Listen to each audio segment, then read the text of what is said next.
They RTV app వార్తల్ని క్షణాల్లో చదివే అవకాశం ఉంటుంది. ఒక న్యూస్ పేపర్, ఒక టెలివిజన్ ఛానల్ మీ చేతుల్లో ఎప్పుడూ ఉంటాయి. సంగారెడ్డి స్థానిక ఎంఎన్ఆర్ యూనివర్సిటీలో గత 10 రోజుల నుండి ఏదైతే ఈ యొక్క ఎంఎన్ఆర్ యూనివర్సిటీలో చదువుకున్నటువంటి స్టూడెంట్స్ ఎవరైతే ఉంటారో మహిళా హాస్టల్లో 10 రోజుల నుండి వాళ్ళకు నాణ్యమైనటువంటి భోజనం పెడతలేరు.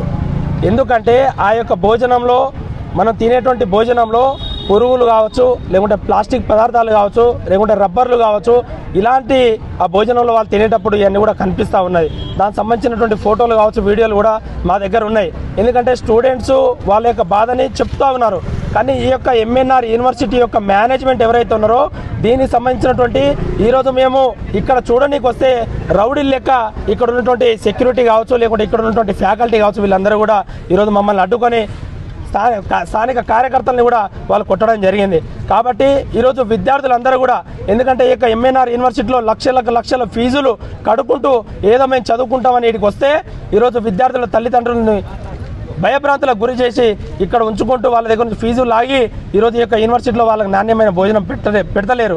కాబట్టి వీటిపైన వెంటనే విచారణ జరిపించాలి. ఈ యొక్క ఎంఎన్ఆర్ యూనివర్సిటీని రద్దు చేయాలి. ఈ యొక్క ఎంఎన్ఆర్లో చదువుకుంటున్నటువంటి ఈ యొక్క విద్యార్థులకు న్యాయం చేయాలని అఖిల భారతీయ విద్యార్థి పరిషత్ ఏబీవీపీ డిమాండ్ చేస్తూ ఉంది. తక్షణమే ఈ యొక్క యూనివర్సిటీ పైన చట్టరీత్యా చర్యలు తీసుకొని ఇక్కడ ఉన్నటువంటి ఫ్యాకల్టీ పైన కూడా ఈరోజు పోలీస్ స్టేషన్లో కంప్లైంట్ చేస్తాం. కాబట్టి ఈ యూనివర్సిటీలో ఆ యొక్క విద్యార్థులకు న్యాయం చేయాలని అఖిల భారతీయ విద్యార్థి పరిషత్ ఏబీవీపీ డిమాండ్ చేస్తూ ఉంది. బోడ లక్ష్మణ్, ఏబీవీపీ మెదక్ విభాగ సంఘటన కార్యదర్శి. మరిన్ని వీడియోస్ కోసం ఛానల్ ని సబ్స్క్రైబ్ చేయండి. లేటెస్ట్ అప్డేట్స్ కోసం వాట్సాప్ ఛానల్ ని ఫాలో చేయండి. అండ్ లింక్ డిస్క్రిప్షన్ లో ఉంది.